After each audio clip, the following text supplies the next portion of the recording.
अस्सलाम वालेकुम दोस्तों, उम्मीद करता हूं आप सभी लोग खैरियत से होंगे। इस वीडियो में सऊदी अरब की जरूरी खबरें शेयर करूंगा जो कि जौजात की तरफ से है। जौजात से लोगों ने जो है ना उसके ट्विटर हैंडल पे सवाल पूछे हैं कई तरह के, और जौजात ने आपको मालूम है एक नया खुशखबरी भी दिया है लोगों का, वो भी इसमें शेयर करूंगा। और जो है एक खतरनाक हमला हुआ है ईरान के ऊपर, और ये कहां से किया गया है, किसने किया है, क्यों किया है, वो भी आप लोगों को बताने वाला हूं इस वीडियो में। और इंडिया से जरूरी खबरें हैं, जो फ्लाइट डिले हो रही है, रोड मतलब जो रनवे है वहां बैठ के लोग खाना खाने लगे, उसका रिगार्डिंग एक तो हद ऐसी हो गई कि एक बंदा पूरी फ्लाइट जो है बाथरूम में बैठ के सफर किया है, यानी जो बाथरूम गया, बाथरूम में बैठ के और वो अपने डेस्टिनेशन पे पहुंचा है। उसके रिगार्डिंग भी जरूरी अपडेट है, स्पाइस जेट का ये मामला है। तो चलिए वीडियो की शुरुआत करने से पहले आप लोगों से गुजारिश करता हूं, अगर आप लोग मेरे चैनल पर नए हैं तो चैनल को सब्सक्राइब करके ऑल नोटिफिकेशन ऑन कर लीजिए। फेसबुक इंस्टाग्राम पे अभी तक फॉलो नहीं किया तो आप मुझे फॉलो कर सकते हैं। आपके कुछ भी कंसर्न डाउट ट्रेवलिंग के रिगार्डिंग रहे गल्फ कंट्रीज में, आप मुझसे जुड़ सकते हैं, पूछ सकते हैं कुछ भी आपके सवाल। तो सबसे पहला एक अपडेट आप लोगों से शेयर करना चाहूंगा, स्पाइस जेट का मामला है। मुंबई से फ्लाइट उड़ी, बेंगलुरु को फ्लाइट जाना था, लगभग 100 मिनट की ये जर्नी थी, और उस एक पैसेंजर था जिसने अपना पूरा का पूरा 100 मिनट जो है वो फ्लाइट के बाथरूम में बैठ के गुजारा, यानी डेस्टिनेशन तक जब तक वो बेंगलुरु पहुंच नहीं गया वो बाथरूम में था। बाथरूम में वो पैक हो गया, लॉक हो गया। इसमें बताया ये जा रहा है कि वो बाथरूम करने गया, जैसे फ्लाइट उड़ने वाली थी उससे पहले वो बाथरूम घुसा, और घुस के जो है बाथरूम लॉक किया, बाथरूम किया, जब खुल रहा है तो खुल ही नहीं रहा है, बाथरूम में वो फंस गया, इंगेज हो गया, वो खुल ही नहीं रहा है। अब उसके बाद से क्या करें, इन लोगों ने बहुत कोशिश किया, नहीं खुला। जब फ्लाइट लैंड हुई बेंगलुरु में, वहां पे जो है टेक्नीशियन को बुलाया गया, उन लोगों ने तरतीब लगा के खोल दिया, तब वो बंदा बाहर निकला है।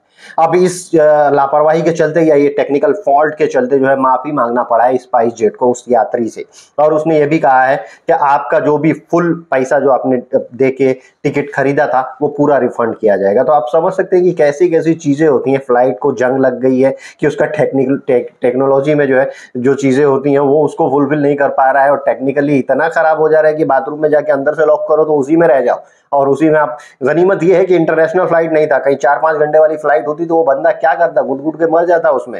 ये तो 1-1.5 घंटे की फ्लाइट थी, वो जाके पहुंचा अपने डेस्टिनेशन। और दूसरा जो है एविएशन डिपार्टमेंट की तरफ से कड़ा रुख जो है अपनाया गया है, वो चाहे मुंबई एयरपोर्ट हो या फिर इंडिगो फ्लाइट हो, दोनों के ऊपर जो है जुर्माना लगाया गया है, दोनों के ऊपर जो है उल्लंघन का वायलेशन का चार्ज लगाया गया है। ये क्या हुआ कि एक फ्लाइट जो थी जो गोवा से दिल्ली जाने वाली थी, लेकिन कोहरा की वजह से वो जो है दिल्ली में उसको परमिशन नहीं मिला, वो मुंबई में लैंड हो गई, वाया डाइवर्ट होकर मुंबई आई। और मुंबई में जब पैसेंजर उतरे, इतना डिले था ये हो, तो वो लोग उतरे और मतलब गुस्से में या कैसे भी कहिए, वो लोग उतर के नीचे जो है पूरे फर्श पे जो टैमेक होता है, जो रनवे होता है, उसी पे बैठ के खाना पीना खाने लगे, चिल करने लगे। ये जो है उल्लंघन माना गया, वायलेशन माना गया, और इसका जिम्मेदार ठहराया गया इंडिगो एयरलाइंस को, जिसके ऊपर 1.2 करोड़ का जुर्माना लगा है। और मुंबई एयरपोर्ट के अथॉरिटीज, यानी मुंबई एयरपोर्ट के ऊपर भी जो है एविएशन डिपार्टमेंट ने जुर्माना लगाया है 90 लाख का, यानी 2 करोड़ से ज्यादा का जुर्माना जो है इन दोनों पे लगाया गया है लापरवाही के चलते। ये सब लगना चाहिए, क्योंकि ये इतना जुर्माना आप लोग दे देंगे और जो आपके यात्री हैं उनको आप लोग जो है सुविधाएं मुहैया नहीं करा पाते हैं, तो ये तो जुर्माना लगना चाहिए और इन लोगों को देना चाहिए। दोस्तों अगला जो खबर है, ईरान के ऊपर जो है खतरनाक हमला हुआ है, खतरनाक डेडली अटैक किया गया है, और ये अटैक किया गया है पाकिस्तान के तरफ से। क्यों किया गया है? क्योंकि ईरान के तरफ से पाकिस्तान के बलूचिस्तान राज्य के ऊपर जो है अटैक किया गया, मिसाइल से हमले किए गए, जिसमें जो है 2-3 पाकिस्तानी लोगों की जो है मौत भी हो गई। और इसको ईरान ने कहा कि वहां से हमारे ऊपर जो है, जो वहां पे कोई मिलिट्री बेस है वहां पे से ईरान के ऊपर जो हमले होते रहते हैं, इसके जवाब में हमने हमला किया था। लेकिन पाकिस्तान ने इस हमले के जवाब में खतरनाक अटैक कर दिया है ईरान के ऊपर। मतलब देख रहे हैं कि दुनिया जो है इतने गुस्से में, भैया तुम हमारे ऊपर अटैक करो तो हम तुमको कैसे छोड़ेंगे, हम तुमसे कम है क्या? और आज के डेट में कोई किसी से कम नहीं है, लेकिन ईरान भी मजबूत है, पाकिस्तान भी इधर मजबूत है। अब ये खतरनाक अटैक किया गया है पाकिस्तान की तरफ से, अब हो सकता है कि ईरान भी इसको रिटेलिएट करे, ईरान भी वहां से जो है हमले करे, और इसका फायदा जो है अमेरिका भी उठा सकता है और इंडिया भी उठा सकता है। अब इंडिया के रिलेशन अच्छे हैं ईरान से, और अमेरिका के रिलेशन जो है वो अच्छे नहीं है ईरान से, तो पाकिस्तान की तरफ वो हो सकता है। तो ये देखने को मिलेगा आने वाले दिनों में, क्योंकि पूरी दुनिया ऐसा लग रहा है कि जंग के माहौल में घुस रही है, और चारों तरफ जो है बमबारी, गोला बारूद ही देखा जा रहा है। दोस्तों अब बात करते हैं सऊदी अरब के जौजात से पूछे गए कुछ सवालों का। उससे पहले आप लोग को एक और जो है खुशखबरी सुना दें कि जो लोग भी सऊदी अरब से छुट्टी आते थे और वो सऊदी अरब नहीं जा पाते थे किन्हीं कारणों की वजह से, तो उनके ऊपर 3-3.5 साल की पाबंदी लगती थी। अब इस पाबंदी को खत्म कर दिया गया, ये कानून खत्म हो गया, अब कोई भी पाबंदी नहीं लगेगी। अब वो सऊदी अरब जा सकते हैं किसी भी वीजा पे, उस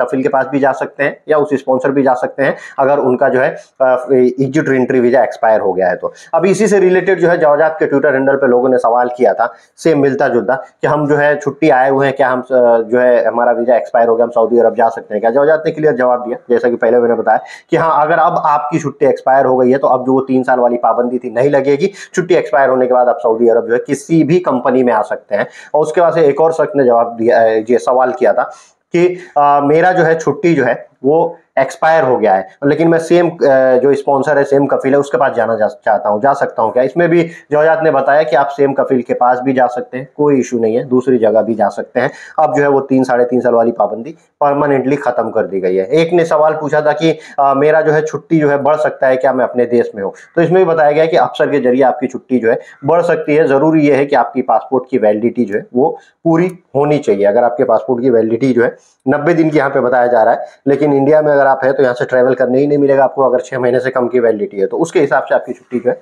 वो बढ़ जाती है। दोस्तों, अब सऊदी अरब में औरतों को भी पकड़ा जाता है। गैर मुल्की औरतें पकड़ी गई हैं एक संगीन काम में।